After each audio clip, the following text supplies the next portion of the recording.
The high again, 95. I'm Steve Williams on AM 560, The Answer. 74 at O'Hare. Next news, 6:30. Chicago's Morning Answer with Dan and Amy continues next on AM 560, The Answer. Listen to AM 560, The Answer, online at 560theanswer.com, on the AM 560 mobile app, on your Alexa-powered smart speaker, on TuneIn, iHeart, and radio.com. This is Chicago's Morning Answer with Dan Proft and Amy Jacobson on AM 560, The Answer.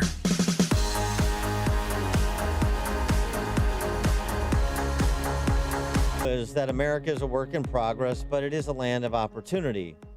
And I thought there are some very powerful stories consistent with that theme, and real stories that run concurrent with America's story. People are focused on Senator Tim Scott's speech, and they should, because it was the best of the night. It's fantastic. He's outstanding.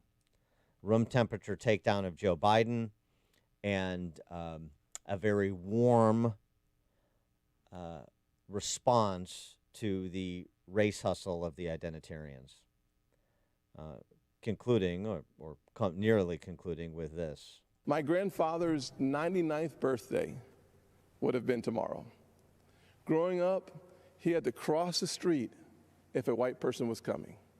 He suffered the indignity of being forced out of school as a third grader to pick cotton, and he never learned to read or write. Yet, he lived long enough to see his grandson become the first African American to be elected to both the United States House and the United States Senate in the history of this country. Our family went from cotton to Congress in one lifetime. And that's why I believe the next American century can be better than the last. From cotton to Congress in one lifetime. It really is great perspective. He wasn't the only one, though. An underappreciated speech was given by Vernon Jones, who we've had on this show, state rep from Georgia. Mm-hmm. And and by the way, Fox News, if the Fox News programming people are listening, yes, stop cutting away from speeches like Vernon Jones's so we can listen to Dan Bongino, say that was great. Gosh, CNN stayed with it. CNN did not cut away at all during anyone's speeches, just so you know. So Vernon Jones, that Democrat from state rep from Georgia, first explaining why a Democrat state rep from Georgia is at the RNC. You may be wondering, why is a lifelong Democrat speaking at the Republican National Convention? And that's a fair question. And here's your answer. The Democratic Party does not want black people to leave their mental plantation. We've been forced to be there for decades and generations. But I have news for Joe Biden. We are free. We are free people with free minds. And I'm part of a large and growing segment of the black community who are independent thinkers, and we believe that Donald Trump is the president that America needs to lead us forward.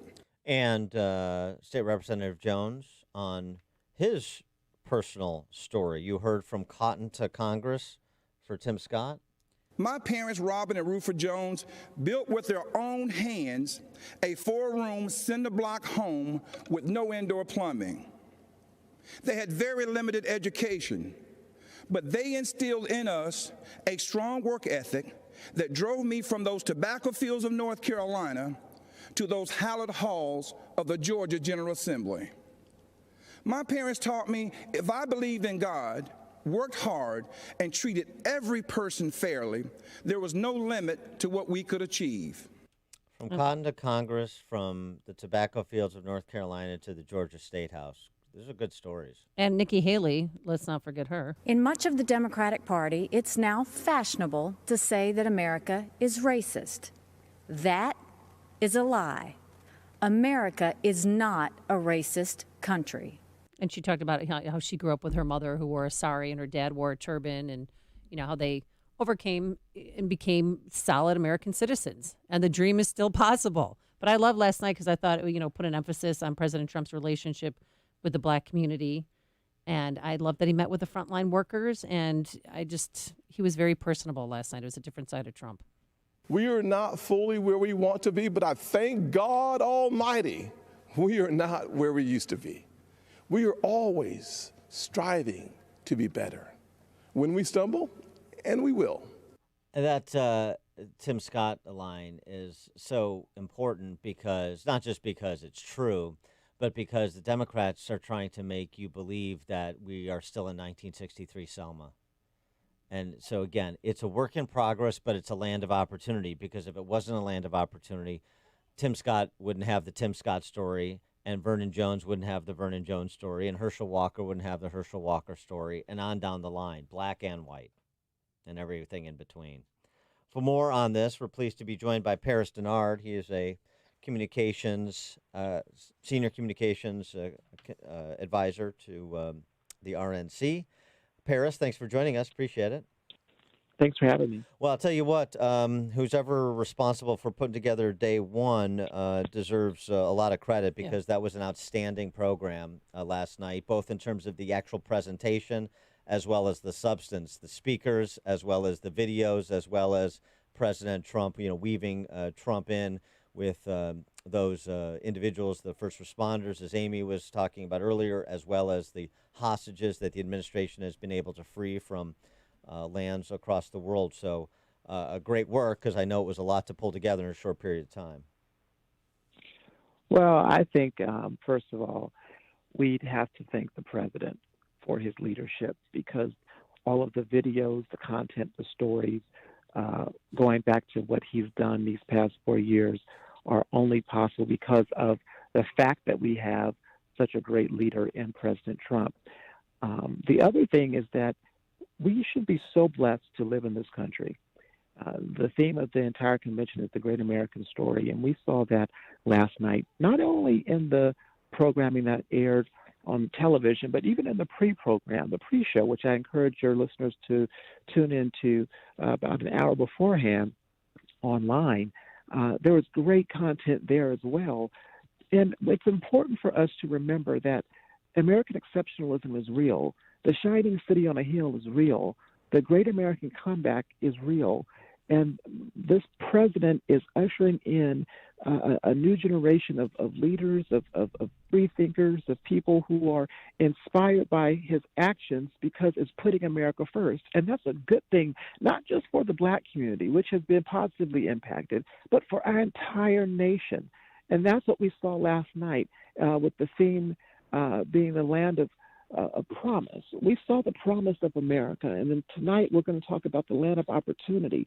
And this is a reminder to the American people. Some are experiencing some real tough times right now because of COVID-19, and we understand that. But at the end of the day, this is still a great country. And it's important to remember that you have to have leaders that understand that, accept that, promote that, and will have policies that match that. And I love that President Trump made a surprise visit to Charlotte, North Carolina, to accept the Republican nomination for president in front of 336 delegates. And then Mike Pence was with him as well. Are we going to have any more surprise visits to certain places during this week? Well, stay tuned. As the president says, to see what happens. He is committed to doing some appearances every night of the convention in different forms. But the president is not one to stay hiding in his basement. He went to Charlotte because it was the right thing to do. That's where our convention was. That's where the delegates were gathered, and he wanted to honor that. Honored the commitment. Maybe Joe Biden didn't honor his commitment. He stayed in his basement. Right. Maybe President Trump can gather the kids, and he and Herschel Walker can take their families back to Disney World like they did. Right. Maybe they do that. It's open still. Right. That'd be fun. Well, yeah. Well, and just speaking of other locations, we know the vice president is going to give his speech out in at Fort McHenry. National Monument, and Mrs. Trump, who speaks tonight, will be doing it from the recently renovated, beautiful job that she did at Rose Garden at the White House as well. And then we'll hear from Americans from across the country. One of the videos I thought was, and just even a portion of video that I thought was particularly good, because I agree with Ari Fleischer, who was saying, look, that they got to address President Trump, and Republicans have to address COVID straight away. And COVID was addressed straight away, and I'm sure it will continue to be over the next 3 days. But in about 45 seconds, the one video that featured Democrat governors Newsom, Cuomo, and Murphy recounting the federal response to their respective outbreaks in their states, it dismantled about 75% of the Democrat National Convention last week, and all of the heaping scorn and opprobrium and blame on President Trump. He killed Grandma and Grandpa in New York and New Jersey and California, but somehow Cuomo and Murphy and Newsom were not responsible. Their lauding of the federal response, their praise for President Trump's, including Murphy at the White House sitting next to President Trump, was really powerful in terms of undermining what they're pretending they think now because, it's election time. The Republicans and President Trump do not have to pander. We don't have to lie. We don't have to do things to convince people by using fake narratives and fake news. We can just be honest and direct and report the facts and show the truth. And that's exactly what we've been doing at this convention, only in the first night.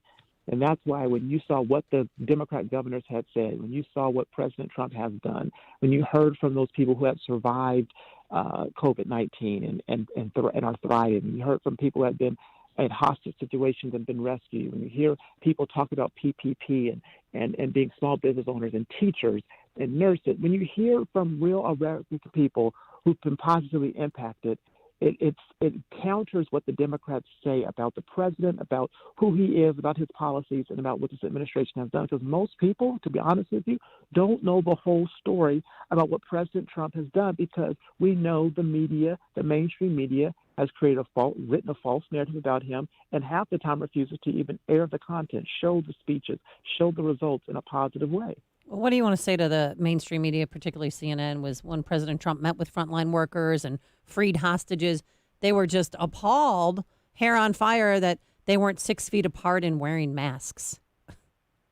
Well, the funny thing is what happens when you go to the White House, and I've done this recently, you're tested for COVID-19 if you're going to be that close to the president. So everyone in that room had been tested for COVID-19 and had passed the COVID-19 test and were not carrying the virus. And so, and that is that they were all safe to do so. Well, I mean, it's just asinine. Of course, CNN knows that. And oh, by the way, a guy could survive a couple years in a Turkish prison, but he can't survive a little meeting. I mean, it's just so ridiculous. I mean, honestly, it is alternate universe type stuff. Did you ever consider having Mark and Patricia McCloskey actually armed when they deliver their remarks? I thought that would have been a nice visual. You know what? I think it was important for the American people to actually hear some of the stuff that was said to them. A lot of people never saw or heard what the threats and the yells and the chants were to them. It was important for people to understand the totality of that situation, because facts matter. And those are brave Americans who stand firm on their right to bear arms and protect their property, like anybody would do. I know, that was great that you highlighted that before you introduced that couple. That was perfect. So tonight, let's do a little previewing here. Give us some inside dope here. I know. First Lady I'll speaking, get Melania's. Yeah. And Iowa Governor Kim Reynolds and others. But here's the two people I'm most interested to hear from, because I don't, politicians are one thing, but I like real people. So Nick Sandman from Covington Catholic, I can't wait to hear from him and his experience. And also Abby Johnson, and not just because Abby Johnson is a heroine of the pro-life movement, which she is, but also because she's a testament, just as, say, for example, Vernon Jones was last night. She's a testament to the idea that people can change their hearts and change their minds. Abby Johnson going from running a Planned Parenthood clinic to being a pro-life heroine. Vernon Jones explaining why a Democrat state rep from Georgia was at the RNC. Because I think in these times you say, oh, everybody's locked in and everything's so polarized and nobody thinks and everybody is already made the decision. And no, people move around all of the time.